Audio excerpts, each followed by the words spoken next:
तुम्हें सुबह सुबह देखकर तो मैं डर ही गया हूँ। सब खैरियत तो है ना? क्यों मैं अपने भाई के घर नहीं आ सकती? अब क्या बताऊं, कल रात मैंने इतना बुरा ख्वाब देखा। उसमें देखा कि तुम परेशान हो। बस उस वक्त से मुझे एक पल को भी चैन नहीं आया। जैसे ही सूरज की पहली किरण निकली ना, मैं अपने भाई से मिलने आ गई। ऐसा भी क्या देख लिया तुमने? बस बहुत बुरा ख्वाब था, बता नहीं सकती मैं। अरे तो फोन करके खैरियत मालूम कर लेती। यहाँ आने की जहमत क्यों की तुमने? वाह भाई, तू तो बहुत बेमुरव्वत निकला। एक तो मैं तेरी मोहब्बत में दौड़ी दौड़ी आई हूँ और मुंह खोल के कह रहा है कि आने की क्या जरूरत थी। मैं भी तुम्हारा भाई हूँ। जो तुमने किया उस दिन वही मैं भी कर रहा हूँ। उस दिन तुमने मेरा लिहाज नहीं किया, आज मैं नहीं कर रहा। पप्पो, ये देखें, मैं आपके लिए गर्मा गर्मा हलवा पूरी लेकर आ गया। आपको पसंद है ना? देखा, इसको कहते हैं अपनापन। एक तू है। अरे बेटा, तूने तकल्लुफ क्यों किया? मैं यहाँ पे कोई नाश्ता थोड़ी करने आई थी, बस अपने भाई की मोहब्बत में दौड़ी आई थी। लेकिन नहीं, मेरे भाई को तो मेरा आने ही नहीं अच्छा लगा और मुझसे पूछ रहा है कि क्यों आई तुम। मेरे प्यार पे शक कर रहा है। बस बस, रहने दो अपनी मोहब्बत के ये झूठे दावे।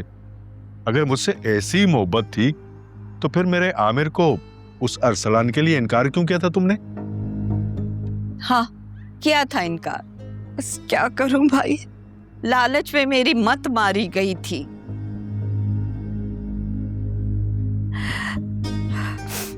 लोग सच कहते हैं कि खून की कशिश से बढ़कर कोई कशिश नहीं होती है। इसीलिए मैंने अपने आमिर की मोहब्बत में आकर इस अरसलान को मना कर दिया, पता है? सच में पप्पो, आपने अरसलान को मना कर दिया? झूठ तो नहीं बोल रही ना? नहीं, तेरी कसम, मैं सच बोल रही हूँ। हालांकि उसकी माँ तो मेरे पैरों पे पड़ गई थी, बस रो रो के कह रही थी कि फिजा मुझे दे दे। और फिर अरसलान, उसने तो अपनी जान लेने की भी कोशिश की, लेकिन मैंने उन लोगों को साफ मना कर दिया, खाली हाथ लौटा दिया। बड़ी हैरत की बात है। फिजा कैसे मान गई तुम्हारी बात? कैसे नहीं मानती, माँ हूं उसकी मैं। मैंने उसको मना लिया। वो भी आखिर बच्ची है ना, मेरी तरह दौलत देखकर बहक गई थी। फिर मैंने उसको समझाया कि दौलत से बढ़ के ना अपने होते हैं। उसके बाद वो मेरी बात मान गई और आमिर के साथ शादी के लिए राजी हो गई। बस ठीक है पप्पो। अब्बू, हम लोग तो बस तैयार है, हम शादी के लिए तारीख तय कर लेते। अब्बू, लेकिन जल्दी कीजिएगा, ऐसा ना हो कि वो अरसलान फिर से कोई इशू क्रिएट कर दे। बेटा मैं तो राजी हूँ, मगर तुम्हारी फुप्पो का कोई पता नहीं। पल में तोला पल में माशा, कल को मुकर गई तो?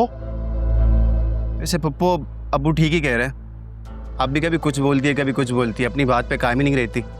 अब देख लीजिएगा, अगर रिश्ता कर ही रही है तो अपनी बात पे कायम रहिएगा। अरे क्या है, दोनों बाप बेटे मेरे पीछे हाथ धो के पड़ गए। अरे मैंने कहा है ना कि फिजा को मैंने राजी कर लिया है, और तुम लोग आओ और सादगी से रुखसत करके ले जाओ इसे। भाई मेरे पास तो एक पैसा भी नहीं है जो ये मैं सब थाम जाम करूं। तुम लोग खुद ही आके रुखसत करके ले जाओ उसको। पप्पू, किसने कहा आपको खर्चा करने के लिए? बस अब शादी की तैयारी करे, बाकी खर्चा अब्बू देख लेंगे ना। क्यों अब्बू, ठीक कह रहा हूँ ना?